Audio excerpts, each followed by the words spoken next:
Hello mga my friend, andito nga pala ako sa Robinson kasi malapit lang ang training center dito ng New Sim kasi dito ako kumuha ng GOC practical assessment ko para sa lisensya ko. Kaya tara, samahan niyo ako para kunin na natin ang certificate ko. Tara, let's go!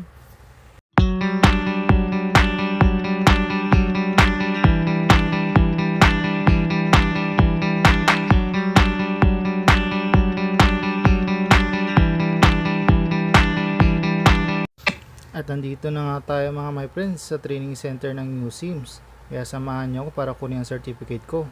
Kaya ito na nga, pinirmahan ko na nga yung certificate na to receive na.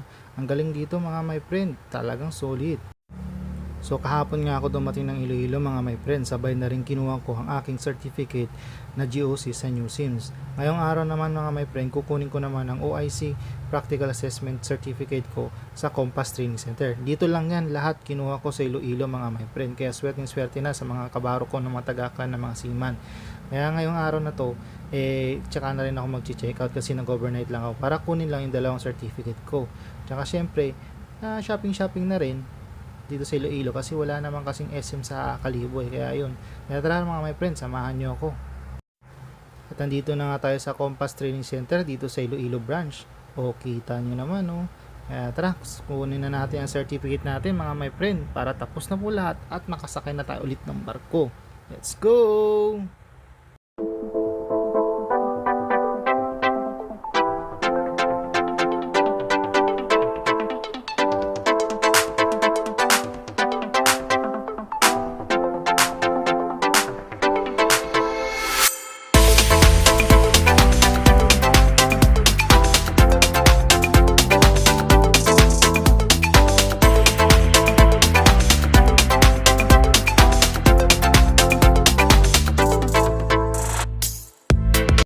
Okay, yun mga my friend, tapos na yung iba ko pang training. So, dalawa na lang natitira.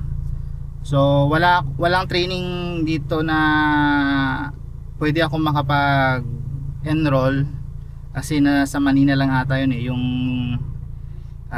radar tsaka yung ARPA na training kasi pinapa-required kasi ng agency sa akin na kumuha ko noon para sa kasi yun nga, nakapasa na nga ako sa license. Pero yung situation ko naman is hindi ako nakapag-acto sa unang first 5 years nung certificate ng license ko. Hindi tayo na swerte tayo na ng swerte na makapag-acto. So nag-renew ako. So sa mga kabaro ko diyan, nung pumunta ako sa Marina, wala nang exam ulit.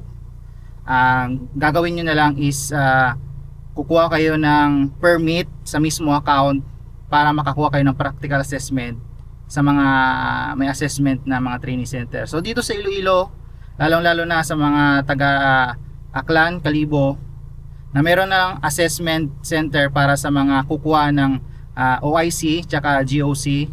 So ang nire-recommend ko na training center is New Sim tsaka sa Compass. Sa Compass mga my friend is wala pa silang in-offer na practical assessment para sa GOC, but in the long run daw magkakaroon na rin doon sila. So yung dalawang training center dito sa Iloilo, pwede kayong kumuha, lalo na sa mga unang take na pumasa, pwede kumuha rito sa New Sims tsaka sa Compass.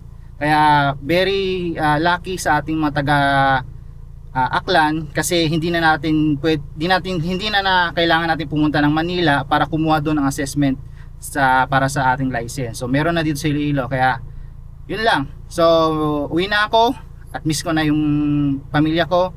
Kaya tara, so 4 na oras, 3 to 4 hours ang biyahe ko papuntang Iloilo kasi hindi naman tayo nagmamadali at siyempre drive safely. So thank you.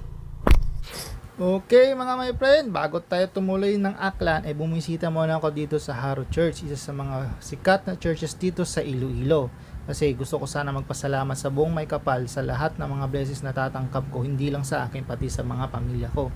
Kaya tara, samahan niyo ako magdasal mga my friend at magpasalamat sa Kanya.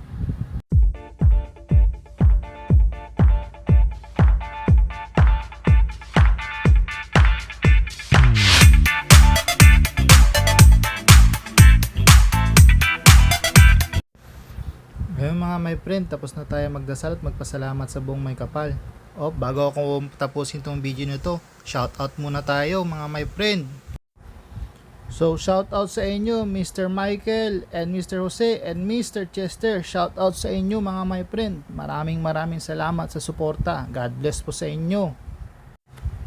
So, nakapag-shoutout na tayo mga my friend. Kaya tara, uwi na po tayo ng Aklan. Maraming salamat po ulit sa inyong suporta. Bye-bye, hanggang sa ulitin.